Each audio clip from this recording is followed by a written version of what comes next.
Hey, I'm the girl who lost her husband on TikTok and millions watched. If you're new here, my husband left me because I stopped doing housework.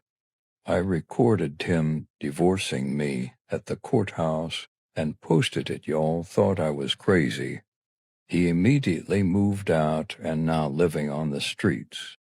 Damn, was it that bad here? He rather lived in his car and than on the couch. Now I'm back alone, no one to protect or love me. I'm taking it one day at a time, waiting on him to return. I saw him go into a woman's house a few days ago, but it's all good, he'll be back.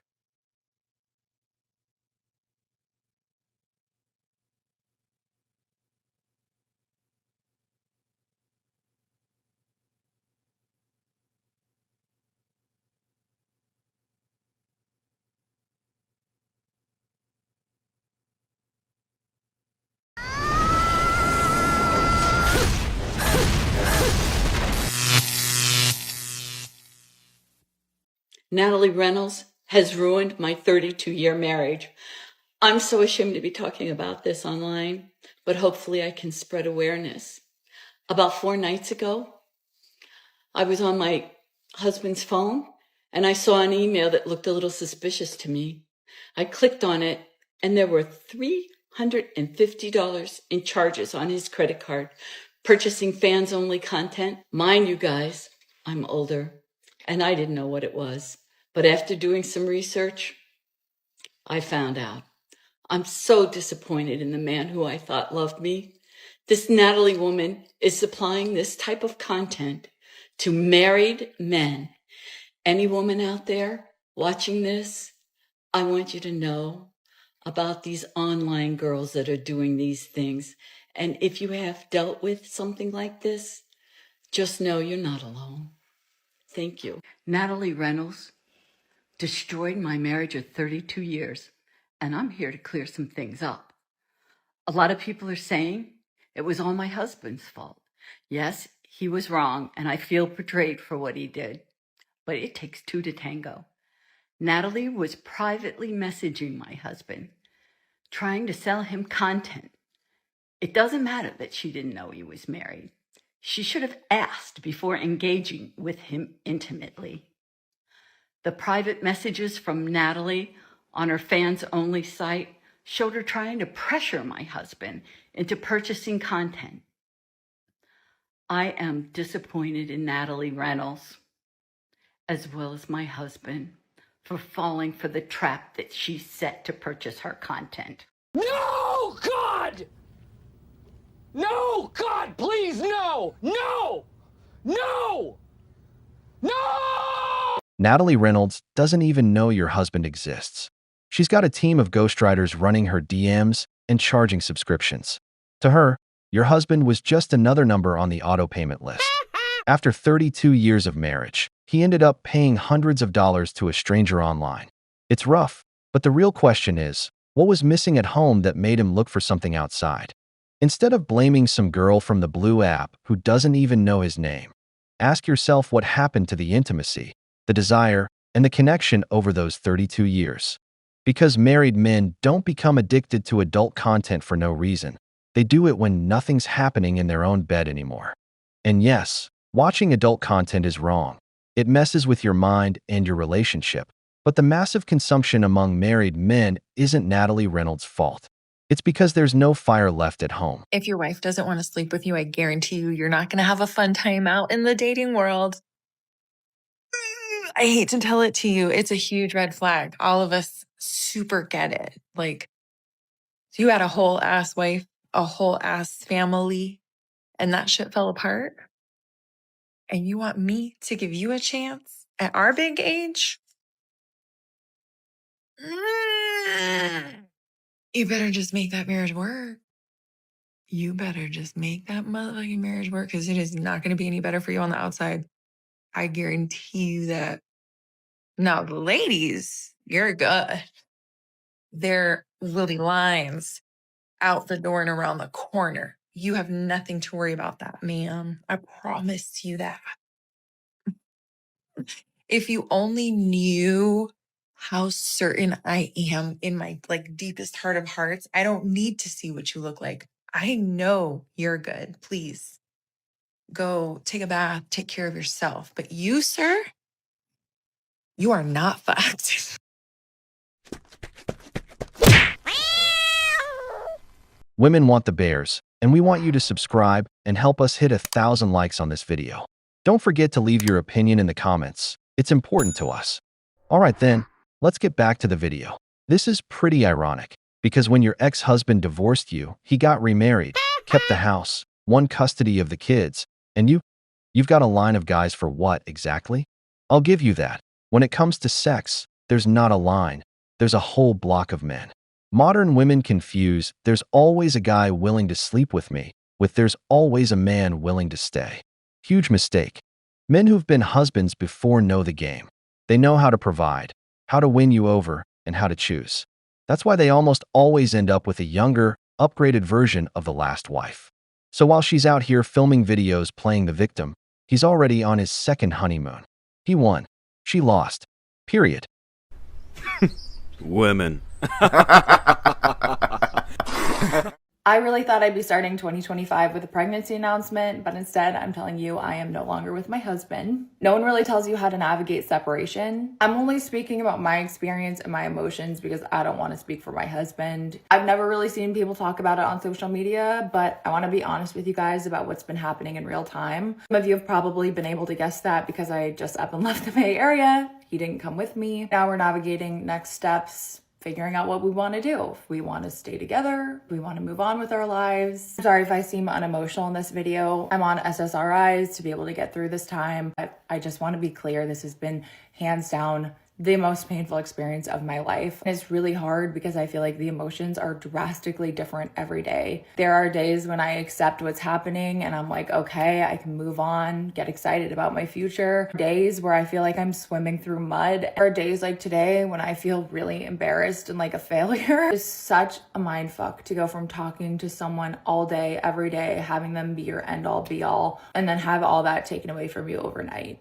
Not only does it feel like the death of my marriage and the person I trusted and cared for most in this world, it also feels like the death of the future I imagined. You guys know I want to be a mom so bad. It's also the death of my kids with that person. I was doing everything I can on my end to get pregnant. You guys know that.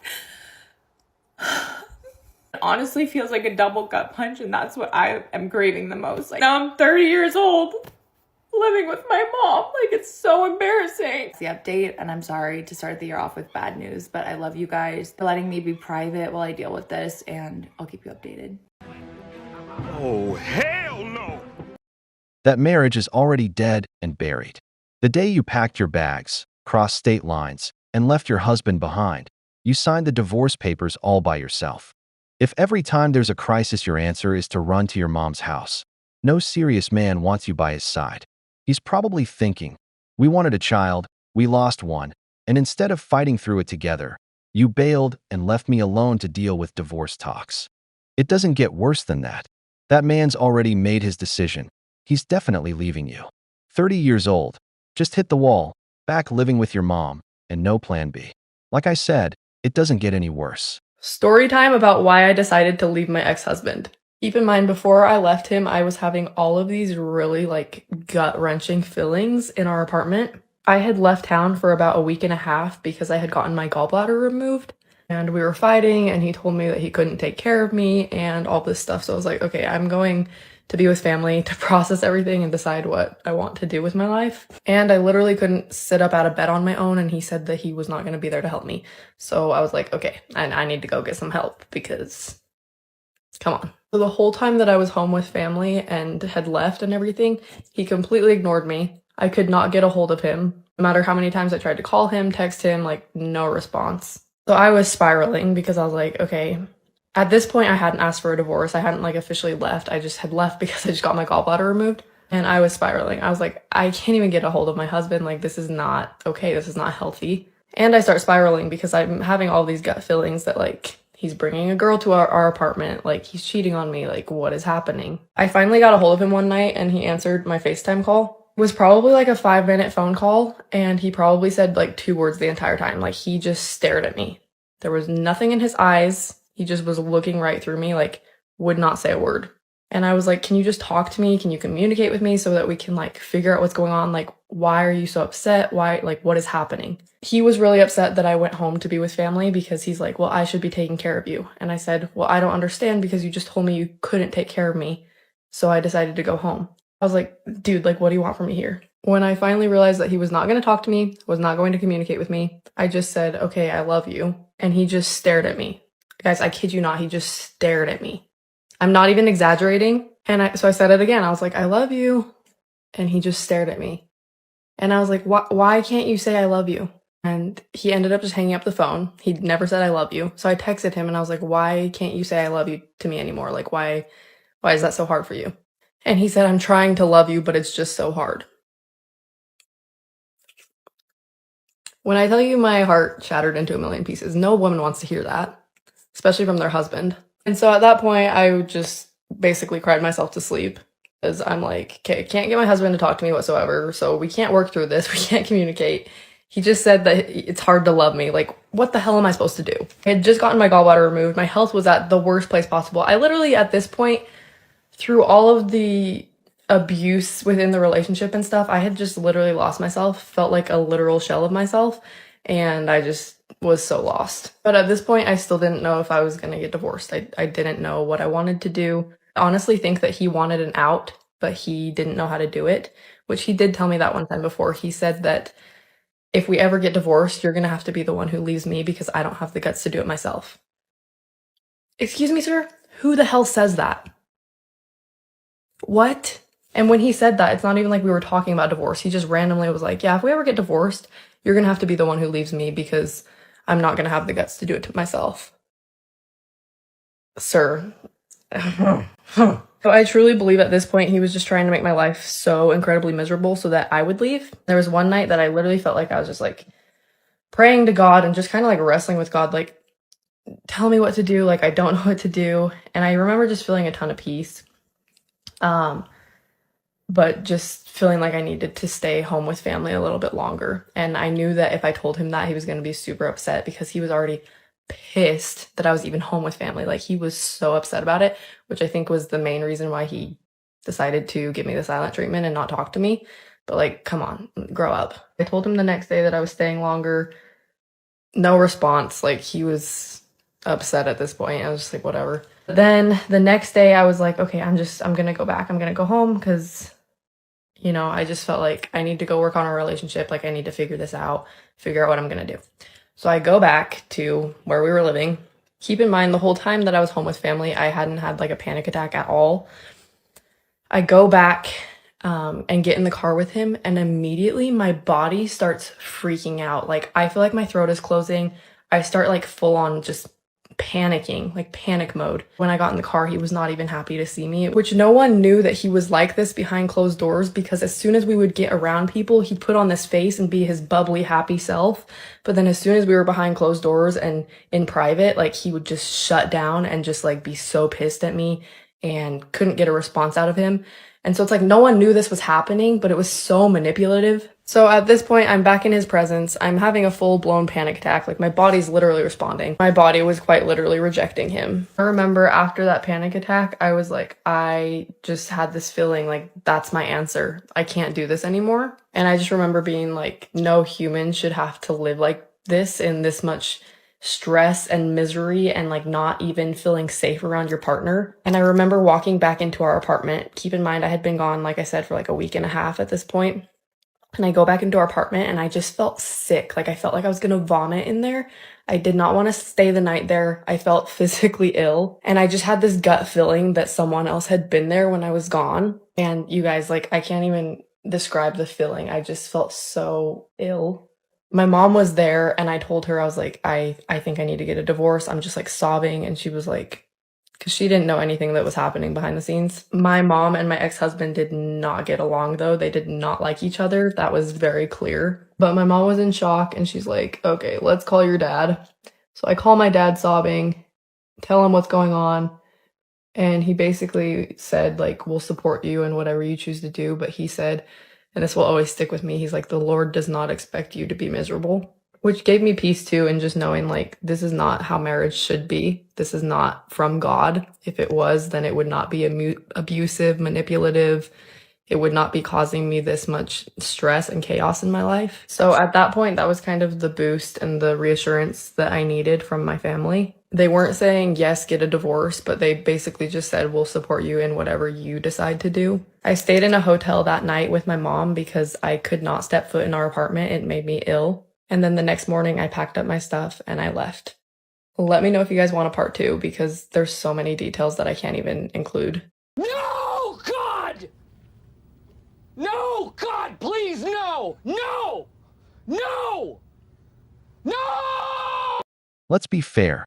Leaving your sick wife alone and not taking care of her is wrong. You're the husband. You're supposed to be there. But don't put all the blame on him either. She decided to go stay with her mom, cut him out of everything, made all the decisions on her own. And when she came back, she already had divorce on her mind. She says he cheated, but never showed a single piece of proof. Just an accusation. He got cold because she took away the one thing that makes a man feel valuable, being needed. She erased him from the picture. This marriage is dead. She doesn't love him anymore, and it's clear he wants out. It wasn't a message from God. God doesn't tell you to break your vows. It was your decision. You did whatever you wanted, blamed your husband for everything, and didn't take even a crumb of responsibility. Because responsibility is kryptonite for women. Okay, hear me out. One of the downsides of being a girl with a lot of tattoos is that you only have one aesthetic, and it's tattoos. Today, I wanted to look feminine and look like a little princess. But my tattoos,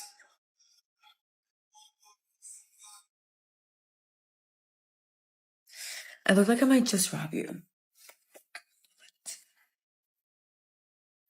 I still look cute though. I give off the vibe that I'm really dumb, which honestly is fine. I know it's like my voice, the way I look, the way I act, whatever, like the way I talk. I used to not like that. I used to feel like I had something to prove and I wanted to like disprove that idea. But honestly, the more you kind of play into that, the easier your life gets. And being stupider actually makes your life so much easier and so much better and so much more fun. So people really don't like smart people. People definitely don't like a smart girl. So anyways, I just kind of been rocking and rolling with it. But then once people find out you're smart, they don't like you again. So You want to know the difference between someone healthy and someone toxic? Toxic people will create distance and give you the silent treatment because they're trying to teach you a lesson. Healthy people create distance because they've learned their lesson. Men like women with an excess of plastic surgery No, they don't. Who told you that? because they get off on the idea that a woman would put herself through anything just to be attractive to men. That statement sounds like it actually came from a woman who actually had excess plastic surgery done and was actually trying to find ways to justify getting so much work done. But don't get me wrong, there's nothing wrong with getting cosmetic procedures done as long as it makes you feel better about yourself. That should be the reason why people get work done, not for the approval of others or so that they'll like them more. Because remember, ladies, most men prefer women with natural beauty and the confidence to let that show. No person should be getting cosmetic work done or wear excess makeup because they think other people will like it. That is something that a person should do for themselves, not for the approval of men or for the approval of other women. Stop it. Get some help. Personally, I don't feel any attraction toward women covered in tattoos. As soon as I see arms full of ink, something switches off. It suddenly feels like I'm looking at another man. To me, they lose all femininity. Now, most women claim they want men, but they don't do what men actually ask for. Men want a normal woman, someone who joins their life project, who shows love through acts of service. Not a woman who's a burden, who looks like a pufferfish and has tattoos all over, especially with a cow ring in her nose. We're looking for the kind of woman who makes you want to come home, who greets you with a smile, takes care of you, lets herself be loved and pampered. That feeling of home and peace, that's what really moves us. But it seems like a lot of them love living on hard mode, on I'm independent mode.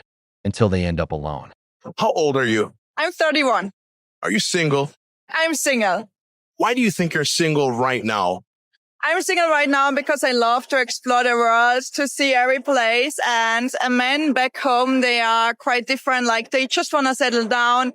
They're very old school. They just want to stay in one place. And that's why, like... We're in Miami now. Where's back home?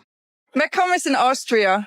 You don't feel like you've missed your window to find a good man? No way. It's different than in former years, I guess. So you have much more time.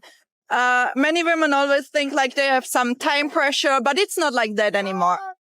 What makes you feel like you don't have any pressure to settle down and find a man now? Because there's still enough opportunities available, like everywhere. Back home, while I'm traveling, like everywhere. But the man that you want, yeah. Do you think that he wants you too, or does he want like a 23-year-old chick? No, I think he would like me too. What gives you that idea? I know it because usually I don't experience like bad feedback after dates or that I'm getting ghosted or something like that. So, yeah.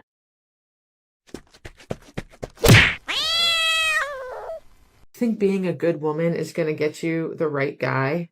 No, that's a lie. We've all been sold. That's not the bait. Most men say they want a good woman, but what they really mean is they just want to take advantage of one. You see, when you're good, when you do all the things, that often means that they're either using you for those good things you bring to the table, or they feel like they need to step up and they can't do that. If you think doing the laundry every day is a good thing, he's just going to complain that he's wearing the same thing every day because the clean clothes are always on top of the pile that he never puts away. If you think cooking a homemade meal every night is the secret, well, it's not, because he's going to complain that it doesn't meet his dietary guidelines and then just go and eat a can of Chef Boyardee. And if you think being financially smart is attractive, wrong again. Most divorced men are financial train wrecks, so they just want you to be as reckless as they are so they never have to clean up their act. So yeah, be a good woman for you because you take pride in who you are and you want to live a certain lifestyle or certain standard, but not because you think it's going to earn you love.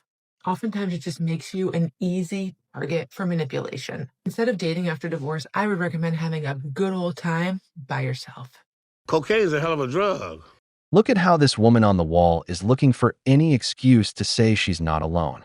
She's just your typical traveler who prioritizes girls' trips and never builds anything stable with a man. Listen to how she talks about the men in her country, how they're traditional, how they want a family. When a woman has that liberated mindset, you already know it's not going anywhere. A good woman always ends up winning. The real problem is that most of them have terrible taste in men. Every divorced woman goes around saying, "I was the good one," but just hearing her speak, you can already tell the kind of hell she probably put her husband through. Men don't use women. If she's not bringing in money, then she should at least be bringing order, care, and peace to the home. There are plenty of women out there who know how to keep a house spotless and take care of the man who pays for everything. And when there's a divorce, the man is the one who gets destroyed because the laws are blatant robbery. She gets everything, and he ends up totally ruined. Women. Nope, we're not going to do this either. It's not always men. Women have the capacity to cheat too. Actually, fun fact, everybody is capable of cheating. Why do we gotta act like women are these perfect creatures who never do anything to hurt their partner, who are never cheaters, who are never abusive, who never take advantage of people? Like, be so for real. I know multiple men who have been cheated on. I know multiple men who have been in domestic violence situations where they were not the abuser. See, this kind of thinking right here is just as toxic as the original video. People wonder why they can't find or maintain a healthy relationship. It's because this is the kind of thinking that they're holding on to. Oh, women are always so innocent. No, the fuck we're not. Women can be just as toxic, sometimes even more so than men. But the funny thing is, in these extreme situations, in these relationships, men aren't taken seriously. Kind of funny how that works, isn't it? Why have we gone so far as to convince ourselves that it's always men, but never women? I'm gonna need you to do better. Okay, thanks. Can we talk about one of the biggest financial lies that women have ever been sold? And it's this myth of the female shopaholic. Because here's the truth. For decades, women have been painted as frivolous spenders who can't be trusted with their money. Meanwhile, men are seen as the wealth builders. But it isn't actually true. It's just another story that society has been feeding us. Because when you look at the facts, this stereotype starts to completely fall apart. Women's consumer power has always been a force because running the home was historically their responsibility, but instead of recognizing that, society twisted it, and female consumption was framed as weakness, even moral decline, rooted in the idea that women are easily tempted and they're emotional and they're irresponsible with money. And yet the reality is, money isn't just money, it's power, and even more importantly, it's freedom. And this is why I'm so bloody passionate about getting more women financially literate, because structural barriers, not women's behaviours, still shape financial outcomes. And in one piece of research by a UK pension scheme, after controlling for income, women actually contributed more and had higher balances than men. And the media doesn't help with this. A Starling Bank study analysed 300 finance articles. 65% of the ones aimed at women were telling them to cut back and to stop splurging, but 70% of the ones aimed at men were about wealth creation. Same money, totally different story. Now, there is some research that shows that women are slightly more likely to make impulse purchases than men. But here's the crucial bit. That's not because women are bad with money, it's because they've been the primary target of marketing and advertising for over a century. From department stores to glossy magazines to Billboard to today's algorithms, women are relentlessly sold the idea that spending is how you build your identity. And these social media algorithms are making this even worse because they're pushing women towards beauty and fashion and lifestyle and must-haves and comparison way more than men, and I can bet you that they're not being pushed financial literacy and finance content and wealth building content. So if women are more likely to impulse spend, it's not about weakness, it's not something they inherently do. They are literally being targeted. In controlled research, when given the same opportunities, there is actually no significant difference between men and women's saving and investing behaviours. These gaps are structural, they are not about women being worse with money. They've been shut out of money and power for centuries, and at the same time literally target to left, right and centre to spend so that they can have an identity. I don't know about you, but I think it's finally time that we retire that stereotype for good. Women want the bears, and we want you to subscribe and help us hit 1,000 likes on this video. Don't forget to leave your opinion in the comments. It's important to us. Alright then, let's get back to the video. I hate when girls will post a video of themselves play wrestling with their boyfriends and then they'll make some sort of comment to the effect of like, I always thought I could defend myself against a man until I play fought with my boyfriend. He was so much stronger than me and he wasn't even trying. Not all of us are the size of a labubu. And that's okay. I'm 5'10". My personal favorite pastime is when a guy that's shorter than me says he's 6 feet tall and then he gets to pretend like I'm 6'4". Single and 61. No interest in dating. No interest in being a nurse or a purse. It was my fault he gained weight because I'm a good cook. He would then randomly fast without telling me, so I'd have prepared a full dinner he didn't eat. Stopped cooking, now he complains I only cook when son comes home. Women have traditionally been in charge of household finances for millennia. What men see as constant spending is usually buying are the things that are necessary for keeping the home and family running. Never see examples of society where women can do man jobs without men helping them. I'm 37 and already feeling overlooked. I love doing this when it comes to hard labor things I don't want to do. Tired of being an independent woman. If men want to save me and do stuff for me, so be it. I'll pretend like I don't know what to do. Watch out for toxic people that create distance to avoid the damage they've caused. They almost always paint themselves as the healthy person that had to get away for their peace, while the other one wonders where they went wrong to deserve it. Healthy people remove themselves from toxic people. It's toxic people that think it's to teach a lesson. Removing yourself to keep your sanity, maintain your peace, or stay safe from mental emotional abuse is the best thing anyone can do. I'm so sick to death of not being able to be seen for various projects because of my age, right? So all you young boys and young girls who come across this, realize what's coming to you. is that men who are running the world, let's be honest, they'll write you off once you go above the age of 35, maybe. As a woman who is 51, I am much stronger and more knowledgeable and cooler than I was in my teens and 20s because I've lived, because I've experienced things, because I've survived a lot of things. And I'm sick to death of not being represented in this world, of not having the chance to, not having opportunities offered to me, for instance, because of my age. I'm just sick of it. Absolutely freaking sick of it. So it's time the world got shook up a little bit. If there's any older women watching this, will you join me? Let's rattle their cages. Let's bloody well do something that'll freak the hell out of them. The only thing that's going to shake is your bank account. This is what happens when you bet everything on being strong and independent. Say you don't want to depend on a man and end up depending on a boss or a job that throws you out the minute you hit a certain age. You might be overqualified, but now you're too old. You don't move the same, and maybe you're not up to date with the tech being used. But if you were married, you'd know where your contribution would never be dismissed. At home, where your husband and kids need you, where you're a vital part of the plan. To your boss, you're just another cubicle, an old one, who can easily be replaced by a 23-year-old with nice curves to bring some energy into the office. Brothers, she hit the wall, and the wall doesn't forgive. Hi, I'm Madison. Okay, do you think our friend Nabil is cute? Yeah, you're cute. Thank you. Would you be interested in being Nabil's first kiss? Yeah, I guess. Yeah? Yeah. No? Y'all, when women get rejected, oh, it's deep. I don't know what it is, but we do not handle it well. Actually, I do know what it is, and I'm going to tell you in this video. Women desire to be desired. Okay, that is something you're going to see in every woman. She wants to be desired. Some people allow their desire to run them. Some people can harness their desire, but all women deep down want to be desired. And so when she's not desired or does not feel desirable, she takes that internally. I mean, it makes her sad. It can cause depression. It can cause anxiety. It can cause you to feel like you're not good enough. It can cause hopelessness. I mean, it gets very deep. Because of that, I think a lot of women don't put themselves out there.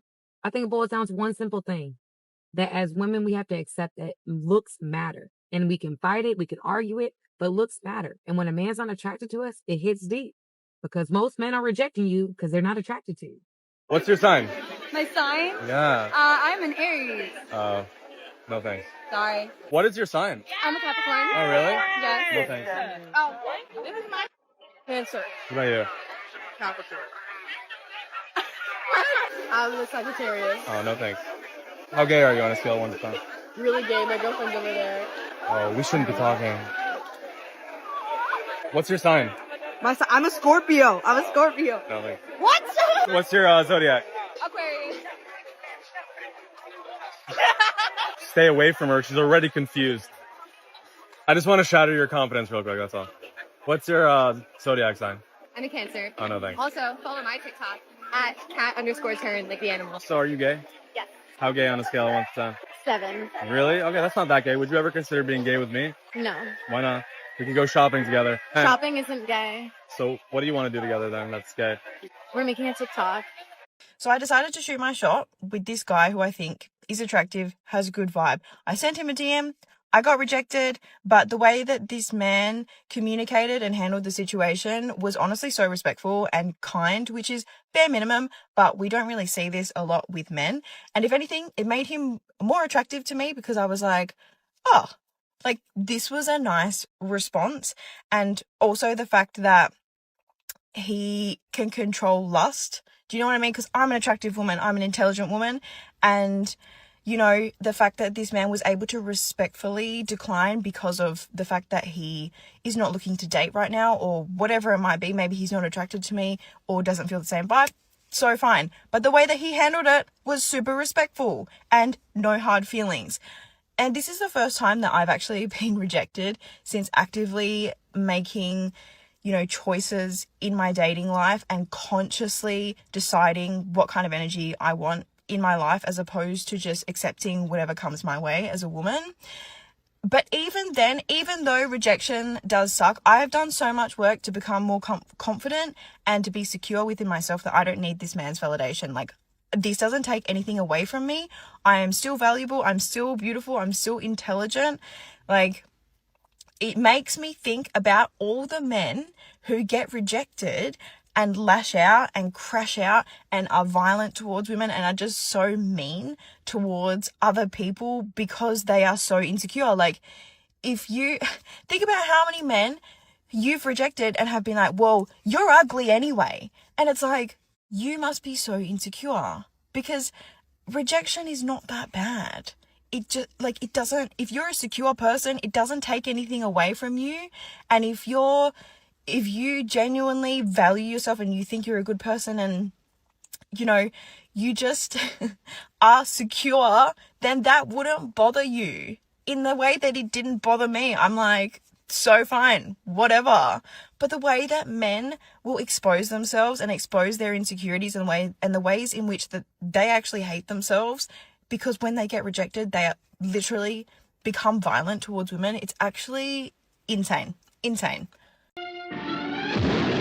This last woman turns a personal rejection into a crusade against all men, because admitting she's mad about being turned down by a high-value guy would be too much for her ego.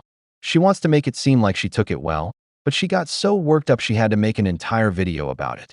She's actually right about one thing. Women don't take rejection well. They're just not used to it. What I tell men is, the less afraid you are of rejection, the better off you'll be. Now, for women, rejection hits hard. They all think they're a 10, and when a guy comes along who brings them back to earth and tells them no straight to their face, they don't handle it well. Rejection hurts. That's just a fact. But men adapt to it. They don't dwell on it. Women, unless they're unattractive, don't get rejected often, so they don't know how to deal with it. And honestly, women are lucky that most men turn them down politely, because when women reject, they often do it in the nastiest way. Hey, I was wondering if I can get your number by any chance. Nah. No. What about you? You want my number? Yeah. On the second option? Well?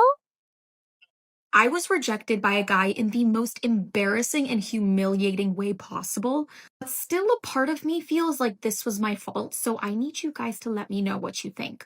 One day, I matched with this guy on Bumble who was very, very handsome. He was a documentary filmmaker, curly brown hair, profile said 6'2". At the time, I was going through an identity crisis, so I just so happened to dye my hair back to brunette, although previous to that, I was blonde. I was on this dating app, and unfortunately, I hadn't updated any of my photos to reflect the way that I looked, although the photos that I did have were just like taken 2-3 months ago. It's not like my physical appearance looked that different, it's just that my hair color was very different. So me and this guy are literally talking for 2 days, we're hitting it off, the conversation is flowing back and forth, and most of the time, guys will just waste your time and not ask you out on a date, or if they ask you out on a date, they'll ask you to like go for a walk in the park. Days after us matching, we are on a date, I meet him for the first time, he's exiting his car, and he's walking towards me, and as he's walking towards me, I could tell he has like a confused look on his face. And I've been on many dates. I've never been accused of being a catfish. I've never had somebody disappointed when they saw me in real life. In fact, I've had guys tell me that they are surprised and that I actually look better in person, that I look better than in my photos. He gives me a hug. We walk to the restaurant. We sit down. We're ordering drinks, and just asking him random questions, trying to make small talk. And he is just being very, very odd and standoffish. And at one point during the date, he looks at me and he says, "You look a little different than on your photos." I was like, yeah, I actually dyed my hair. I went darker. I've been a brunette in the past. Like, this is actually close to my natural hair color. And I was just tired of the blonde because it was ruining my hair. And then he tells me that he thinks that that is actually misleading and that I should have updated my dating profile photos to match how my hair looks now. So then I ask him, well, would that have changed your opinion of me? Would that have made you not want to go out on a date? And he kind of laughs and shrugs it off and says, well, you know, I do like blondes. And that just like rubbed me the wrong way. Anyway, we end up splitting some appetizers on a couple of drinks, and I end up leaving and thinking to myself, like, this is probably not going to go anywhere because that guy was super, super weird. I have no plans on texting this guy, but then I get a text from him the next evening. He sends me a whole paragraph that I never even asked for. his paragraph, he tells me that he thinks that it's not right, that I misrepresented myself on my dating profile, and that if he's being completely 100% transparent, he is into blondes, that is his specific type, and he does not prefer brunettes. I never replied to him. I ended up blocking his number. But guys, there was a part of me that almost got my butt into my car and went to Sally Beauty Supply to get some bleach because I was so insecure at that point. When I look back on it though, did I make a mistake? Did I misrepresent myself? Did I catfish this guy? I don't know. Let me know what you guys think in the comments. Stop it. Get some help. The truth is, she misled him. If I, as a man, posted photos of myself at 190 pounds and then showed up at 220, of course people would call me a liar. She'd probably be the first to criticize me. If you present yourself as a blonde and attract guys because of that, of course when you show up with brown hair, they're going to say, "This isn't the blonde I like." That kind of thing is fine if you're already a couple and you talk about changing your look. But on a first date, when you're just getting to know each other, that's a no-go. It's the same as women who use filters in all their pictures. When you meet them in person, the disappointment is real. You think, you're not the same girl I saw in your profile. Believe me, this happens more often than you think. Women. Hi, who wanted to talk to you? I did? You want to talk to me? Sure. Wait, He are did. you trying to me or what? What? Okay, I'm sorry. I'm It's Braden. a bit funny. Nice to meet you. I thought you stared at me, but Huh? You saw that? yeah, but you didn't come up to me. I don't like shy guys. We're doing a stream. Yeah. I'm not that into you, really. You're not that into me? I would have came over to you. Wow. Yeah. Your maxilla is quite recessed, you What know. does that mean? Just like your. English is not my first language. Oh yeah, so you have like a recessed maxilla, so I can't. What does that mean? And you know, like your upper jaw, it's just a little recessed, so I can't. I mean, you know what I mean? Are you looking at me? I don't know what that means. I'm trying to can you explain to me what does that I don't mean? know. Yeah, it's just like a developmental flaw. It's no worries, but not into you. It's all good. Women want the bears, and we want you to subscribe and help us hit 1,000 likes on this video. Don't forget to leave your opinion in the comments. It's important to us. Alright then, let's get back to the video. As a girl with high standards, a lot of times you're gonna face rejection and it hurts and it's sad because it feels like they don't want you. But this is just a reminder that it really does not have anything to do with you. It's just the fact that a lot of these guys just want you in a sexual way or in a way that just benefits them. And as a girl with high standards and as a high value woman, you don't allow that. You don't allow yourself to be taken advantage of. You don't just give yourself to anybody. So a lot of these times, these guys will just not continue to pursue you because they know that they can't have you in the way that they want to. So this is just a reminder and a PSA to all the ladies to keep your standards high. Don't let rejection make you feel lonely or make you feel like you need to. Sweetheart, you're chasing men out of your league, but instead of obsessing over them, take a good look at your real competition. You're not a 10. You're an average woman who thinks she deserves a high-value Superman by her side. Eventually, you realize those guys only want you for a night, not for a real relationship. That's the trick. A lot of men, especially the ones with money, are just looking to have fun with women. That's why you see so many girls making content about how to catch a high-value man, but they never actually pull it off. They go on dates, sure, but they're never chosen for anything serious. They're just a temporary expense for entertainment. The first girl got rejected harshly because when he reached out, she pulled away. So he brought her back down to earth with a brutal comment about her face. Absolutely devastating. Some Korean men are refusing to help women. A few days ago, a woman in her 20s lost consciousness and fainted when she was on the subway. Apparently, there were a bunch of men in their 20s and 30s who refused to help, and saying something to the extent of, "It has nothing to do with me," which got the women on the internet pissed. According to the Korean woman, the reason being, all able-bodied Korean men have to serve military service. They do learn CPR in the military. So it was expected for men in their 20s and 30s who likely just got out of the military to jump in and help because they know how to do CPR. But a lot of the men on the train didn't. And their reason being, they did not want to be accused of sexual harassment. There were a few incidents where men were actually accused for sexual harassment, for trying to help the women. Back in 2014, a South Korean woman had actually tried to sue a male EMT paramedic for doing CPR and doing chest compressions on her. Although the paramedic wasn't charged or convicted with anything, since he was reported, he still had to go through an investigation. There was also another story shared of a Korean guy going up the steps in the subway station, and there was a woman in front of him seemingly about to fall. He put out his hands and tried to grab her from the back to prevent her from falling. The girl freaked out and called the police on him, and he ended up in the police station. That being said, these are all the men's side of the story.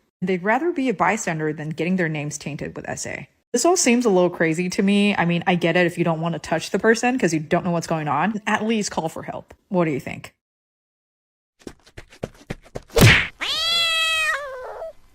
So I was getting my snack and I gave a man a compliment and he just continued the conversation like I didn't say anything. I am so shocked. All I said was, "I like your shirt." And he didn't say anything. Nothing. He just continued the conversation like I didn't say shit. So whenever he got done talking, I just walked away. This is why I never give small compliments. It wasn't like, "Oh my God, you look attractive. Like, I like your shirt." You know, it was just like, "Hey, I can recognize a good quality shirt," you know? I'm just surprised and a little hurt. I'm not gonna lie. This is what feminism leads to. We're living in an age of equality. And I'm sure there were other women around to help her, but when you set up dumb rules, stuff like this happens. Nowadays, with feminism pushing false accusations through the roof, you can get called a pervert for anything. As a man, I'm not going to get involved in problems that aren't mine. Just remember cases in this country, like the guy who defended a woman on a New York subway and almost ended up in jail. Men get falsely accused and thrown behind bars while the investigation plays out. So yeah, I feel bad for any woman going through something rough. But as a man, I'll tell other men, don't get involved in problems that aren't yours. Because once you're in jail, no one cares about your good intentions. Okay, dating really sucks, especially online dating. Story time. I matched with a guy on Hinge, and let me just say, he and I had really, really great conversations. When I say we FaceTimed for like 3-hour phone calls 10 days in a row, like we were really vibing it. And I really liked this guy. He ticked all of my boxes. He lived in the same area as me. He was really well spoken and was invested in the community and was looking to be more involved, and he was just a really good guy. So we were planning to go on a date on Saturday, this coming Saturday, and I was getting all excited. I planned on doing a what should I wear on our date thing, and I was jazzed. Let me clue you in. I'm using past tense for a reason. So tonight he called and he had reasons that he felt like we weren't a match. And it wasn't because of any good reasons that like we were not aligned or he had an issue with something I said. He was like, "No, you're the perfect woman," which I'm sorry. If you're going to reject me, please stop telling me that. I already know that I'm beautiful and I'm sweet and I'm compassionate and I'm caring. Like, I know these things, not to sound conceited. I know these things. Stop telling me this because I get told this every time I get rejected and it's driving me insane. He just had a feeling that we were not a match. And so if we're not a match, we're not a match. And I'm not going to argue and make somebody believe that I'm a match if he's out. So I listened to the conversation, added my 2 cents, which was pretty much like, it was nice to meet you, nice to get to know you, but like, go ahead. Here's the thing, I have a really big heart, and so every person that I share and get emotionally invested in their lives, it really hurts. And so I got off the phone, I made it through the whole phone conversation without getting emotional, and I started crying. And granted, I haven't even met this guy, but like, I am so sick of getting emotionally invested in these situations and bearing my soul to another human being and then just to get rejected. I'm so over it. And yet I'm trying to not get cold and not shut down and still stay available in an emotionally connected way It's so hard. This is just my rant on how much it sucks to be single in this day and age. You said it yourself. If there's no compatibility, that's it. It's over. He was a gentleman for telling you the truth straight up. You're not his type. He saw you getting attached and cut things off early. Better that than dragging it out and hurting you worse later. And like I said before, men reject with class. We're polite. We sugarcoat things so we're not cruel. She's been rejected like this plenty of times, which is why she's fed up. But that's how men are. Always gentlemen, even when we say no.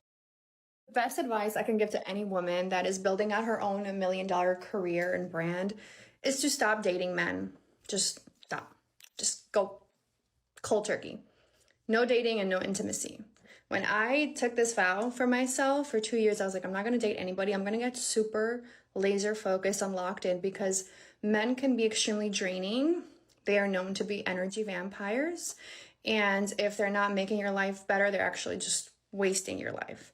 So I was like, okay, I'm going to stop dating. And in those 2 years, I was so laser focused on my business that I built a multi-million-dollar company. It's about to hit $5 million very soon, which is insane.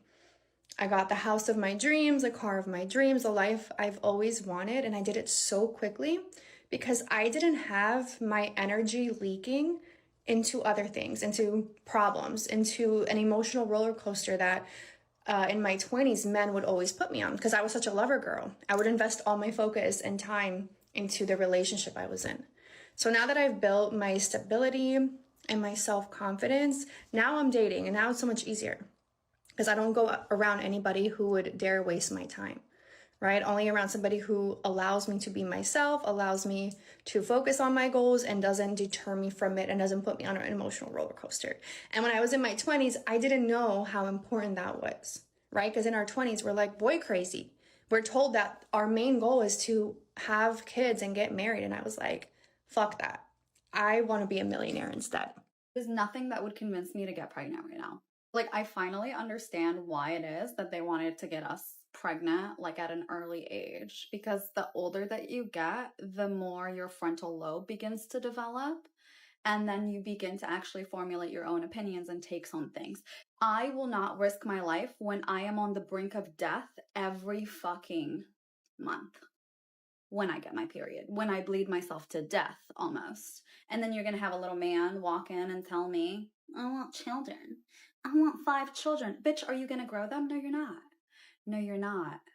No, you're not. So I'm not necessarily understanding why you expect a woman to pop out children for you when most men don't actually even understand what responsibility is. They can't even put underwear on that doesn't have a hole in them.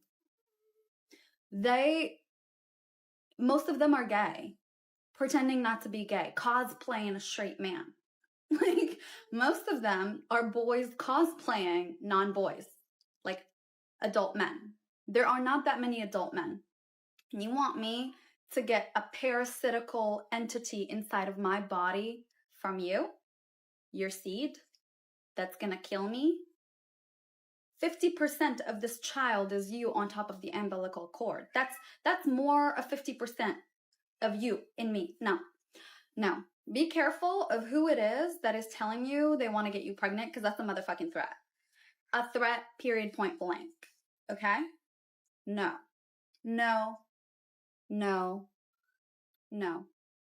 Absolutely the fuck not. No.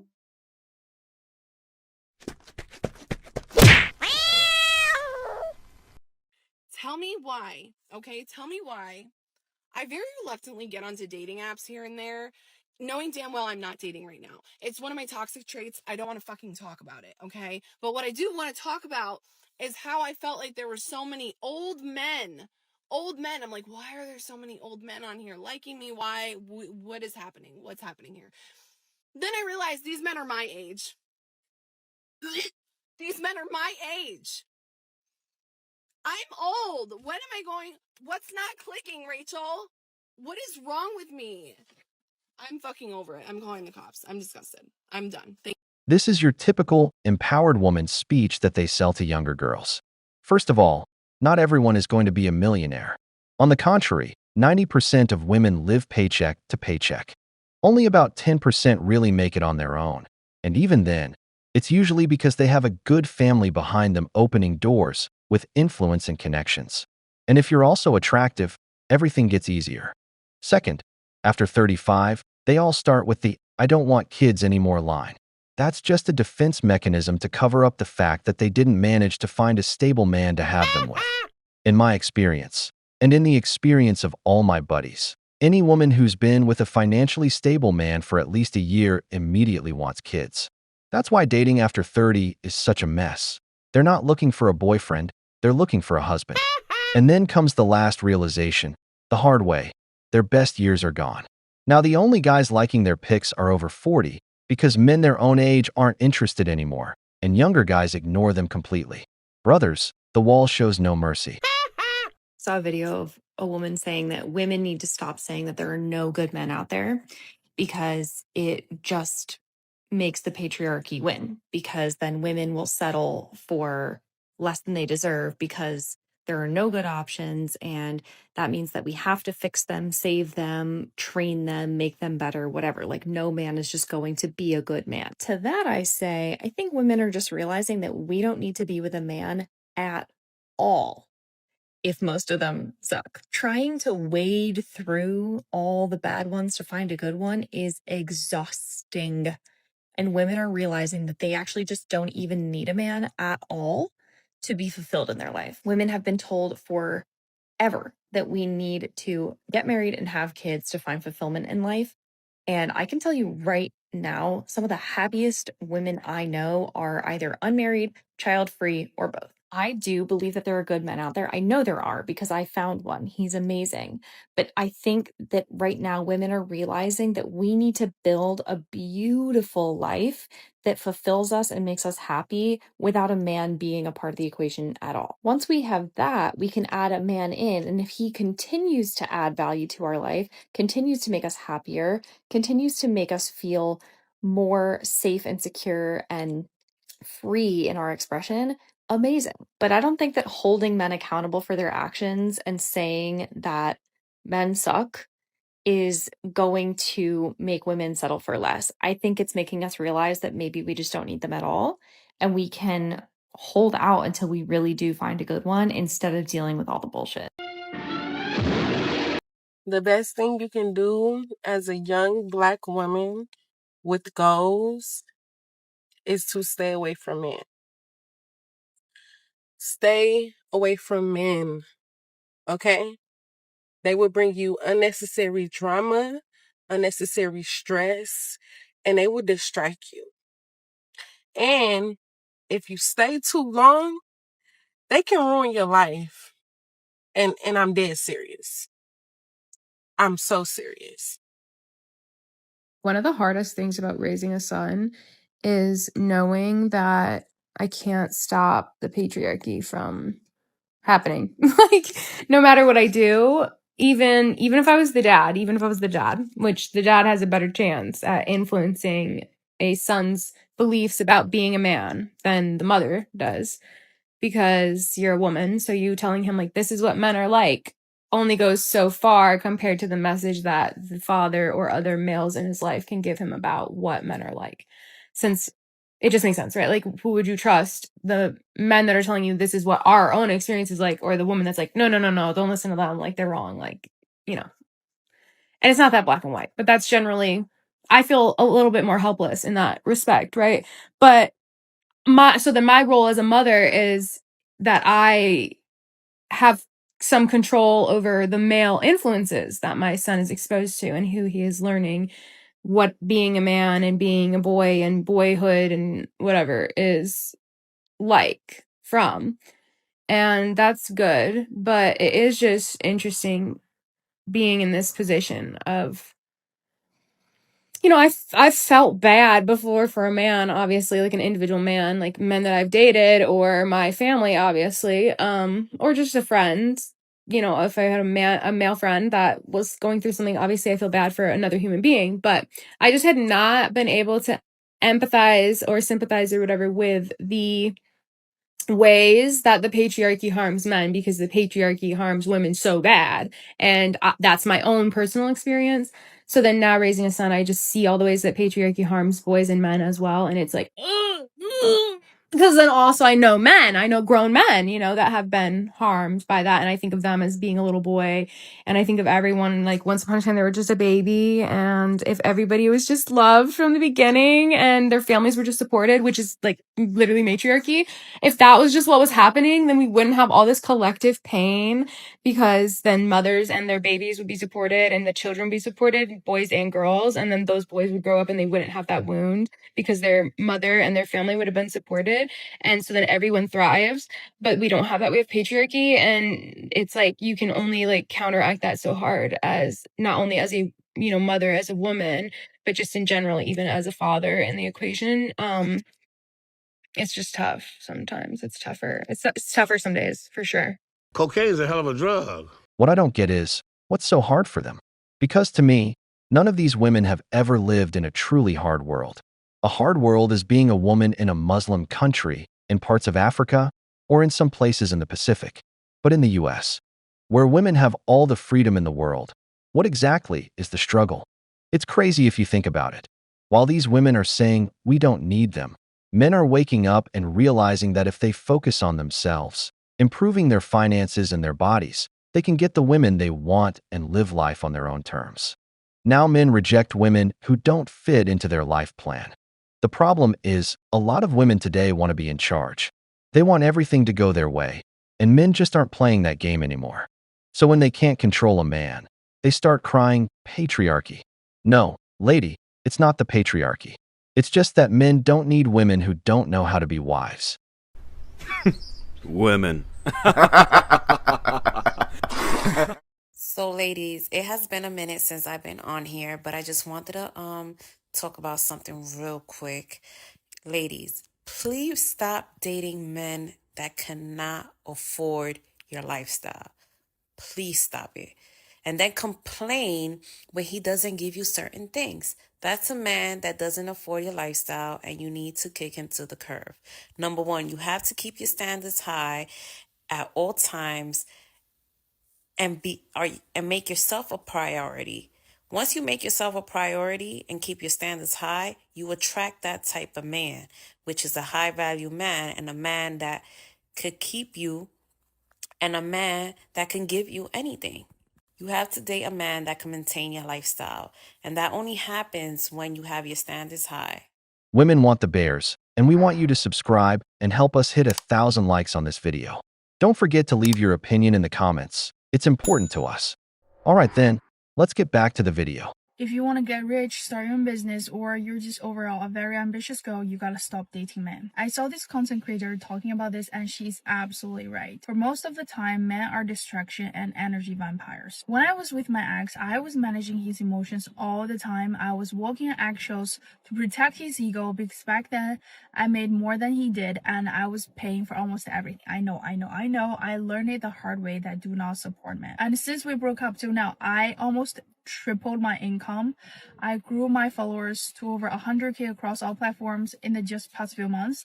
I achieved the dreams I had for over a decade, all in this 1 year, all because I didn't have my energy leaking. All the energy and focus was on myself. Men can block your blessings. Sure, a good relationship, the right guy will challenge you, encourage you to be a better version of yourself, but I believe that only happens when you are leveling up and when your energy is stable. And for majority of the time, women are just better single. You will never be the same as a woman once you start realizing how much your aspirations and goals, everything that you've normalized all your life, are forms of systemic misogyny. Number one, beauty standards. This is a combination of white supremacism and pedophilia. Think about most beauty standards across cultures. Light or blonde hair, clear and light skin, big eyes, pouty pink lips, thin body, and hairlessness. What does that remind you of? A child. The combination of light hair, light skin, thin body, and when we add the blue eyes as well, we have a prepubescent white girl. The blonde hair and blue eyes are typical white baby traits that the babies grow out of around prepubescent age. So then we have now grown-ass women trying to look like white little girls. Now we take this white baby girl look And add all the makeup trends, making her eyes bigger, enhancing her lips, turning it glossy and pink. The aspiration of women's beauty standard is becoming a white baby girl who's sexually aroused. Women have to realize that the conventional lip colors that we wear are supposed to reflect the colors of our labia. And then put a gloss on top, and then now you have a glossy labia that's ready for, and that look is celebrated as the ideal beauty standard. Gotta always make sure that there's no hair, right? Absolutely no hair at all. Second, continuing on with trends, the misogyny in women's clothing and fashion. Conservatism is control. The males cannot control themselves. For the women and girls who want to rebel against that, promiscuity is sold as freedom and sovereignty, when all it's doing is serving up the woman's body like cuts of meat on a platter, where the males can simply walk out of the house and visually feast on the women and girls. Crop tops, cleavage, tight silhouette that shows off every inch of your curve, cutouts, male paradise. Sexy fashion isn't freedom either. It is control and servitude. 3, waiting until marriage, control. Arranged marriage, control. For women and girls who do not resonate with that, promote free dating. Women are either traded like commodity to grow the assets in the patriarchy, become reproductive vessels, or become... God damn it! You can't make this shit up! That woman ranting about systemic misogyny just needs to go live alone on a mountain somewhere. Because if a white girl becomes a model, it's the patriarchy's fault. If she dresses sexy, that's also patriarchy. If she gets married, she's suddenly a breeding vessel. My God, how messed up does your life have to be to start believing that kind of nonsense? That's the energy they say they don't want to waste on men. Next point. If you look at the real poverty stats, the poorest group is young women. Not all of them are going to be rich. And if you look at the list of the world's richest women, the vast majority got there through massive divorce settlements. These days, corporate and office jobs are packed with women, but they're also the ones with the most debt, the most mortgages, and the most bankruptcies. Is that also the patriarchy's fault? After 30, they hit the wall. No husband, no kids, the cat won't even look at them, and all that leftover energy gets funneled into conspiracy theories. The white supremacist patriarchy stole my happiness. At this point, you don't know whether to laugh or cry at this crap. We've reached the end of the video, but before we go, here are the questions for you. Do you really think leaving men makes you a millionaire, or does it just leave you alone, in debt, and blaming the patriarchy at 35? If it's all the patriarchy's fault, why did the richest women in the world get there through divorce and not by being a girl boss? If you liked the video, give it a thumbs up, subscribe to the channel, and turn on notifications. Your support means a lot to us and motivates us to keep making content. Stay tuned for the next episode of The Wall.